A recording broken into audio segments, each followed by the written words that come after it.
نحمده ونصلي على رسوله الكريم أما بعد فأعوذ بالله من الشيطان الرجيم بسم الله الرحمن الرحيم اللهم ربنا ألهمنا رشدنا وأعذنا من شرور أنفسنا اللهم أرنا الحق حقا وارزقنا اتباعه وأرنا الباطل باطلا وارزقنا اجتنابه اللهم ارحمنا بالقرآن العظيم واجعله لنا إماما وهدى ورحمة اللهم ذكرنا منه ما نسينا وعلمنا منه ما جهلنا وارزقنا تلاوته آناء الليل وأطراف النهار واجعله لنا حجة يا رب العالمين آمين رب اشرح لي صدري ويسر لي أمري واحلل عقدة من لساني يفقه قولي رب يسر ولا تقصر وتمم بالخير وبك نستعين آمين يا رب العالمين. تو بتائیں یاد ہے آپ لوگوں کو کہ ہم نے کتنی آیات کمپلیٹ کی ہیں؟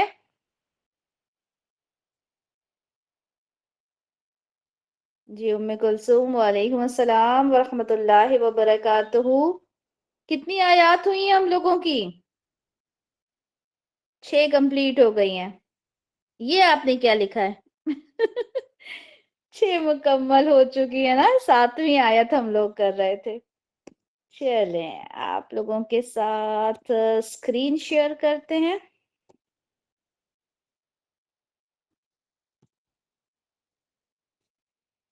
اوکے تو آیت نمبر 7 ہم لوگ کر رہے تھے اور آیت نمبر 7 میں کافی کچھ ہم نے پڑھ لیا تھا. سب سے پہلی بات اس میں یہ تھی کہ صحابہ کو یہ بتایا جا رہا ہے کہ ان کے درمیان اللہ کے رسول موجود ہیں. انہیں صرف اپنا شوہر، اپنا داماد، اپنا دوست، اپنا بھتیجا نہیں ماننا، ٹھیک ہے، بلکہ وہ اللہ کے رسول ہیں. اگر وہ آپ کے پاس کوئی بات مطلب صحابہ اگر رسول اللہ کے پاس کوئی بات لے کر جاتے ہیں تو مشورہ تو ہو سکتا ہے، لیکن رسول اللہ اس بات کو لازماً مانے یہ ضروری نہیں ہے. اللہ تعالیٰ فرماتے ہیں کہ اگر رسول اللہ آپ کی ہر بات کو ماننے لگ جائیں گے تو کیا ہوگا؟ آپ کے لیے ہی مشکل ہو جائے گی. اور ہم نے اس میں اگزامپلز بھی دیکھے تھے، آج بھی انشاءاللہ کچھ باتیں اسی پر کریں گے. ٹھیک ہے، اب جب یہ مشکل لفظ آیا کہ آپ مشکل میں پڑ جاؤ گے، آپ کے لیے پرابلم ہو جائے گی، تو کہیں ہم ایسا نہ سوچیں معاذ اللہ کی صحابہ کے بارے میں کچھ اس طرح کی بات ہو رہی ہے تو اللہ تعالیٰ نے فوراً کہہ دیا کہ اللہ تعالیٰ نے صحابہ کے دل کے اندر ایمان کو مزین کر دیا. صرف ان کے دل میں ایمان کو پسند نہیں کیا گیا، اسے محبوب نہیں بنا دیا گیا، بلکہ مزین کر دیا گیا. اور ان کے دلوں سے یہ جو کفر ہے، فسوق ہے، عصیان ہے، یہ تمام چیزوں کو ناپسندیدہ کر دیا گیا ان کے دل کے لیے. یعنی وہ ناپسند کرتے ہیں کفر، فسوق اور عصیان کو. کفر یعنی انکار کرنا، اللہ کی آیات کا انکار کرنا، ٹھیک ہے، اس چیز کو وہ ناپسند کرتے ہیں صحابہ. فسوق یعنی کوئی گناہ کرنے کو ناپسند سمجھتے ہیں، اور عصیان نافرمانی کو. ٹھیک ہے، اور یہ صحابہ جن کو اللہ تعالیٰ نے جنت کی بشارت دے دی تھی، اللہ تعالیٰ ان سے راضی ہیں، یہ بشارت دے دی تھی اللہ تعالیٰ نے. تو یہ اگر ہم چاہتے ہیں کہ اللہ تعالیٰ ہم سے راضی ہو جائے، ہماری دنیا میں آنے کا یا اس دنیا میں رہنے کا ہمارا مقصد کیا ہے؟ ہم یہ چاہتے ہیں نا کہ اللہ تعالیٰ ہم سے راضی ہو.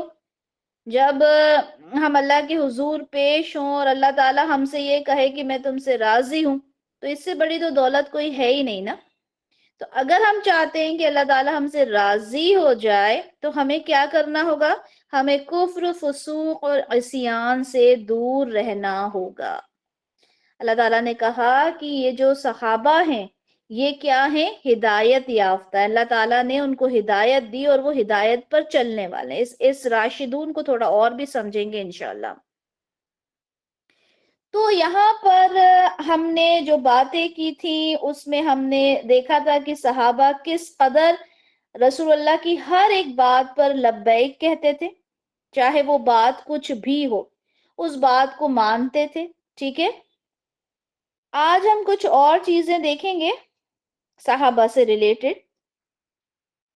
جی، لاسٹ ٹائم جو میں نے بات کمپلیٹ کی تھی وہ میں نے اس طرح سے کی تھی کہ ہمیں جو یہ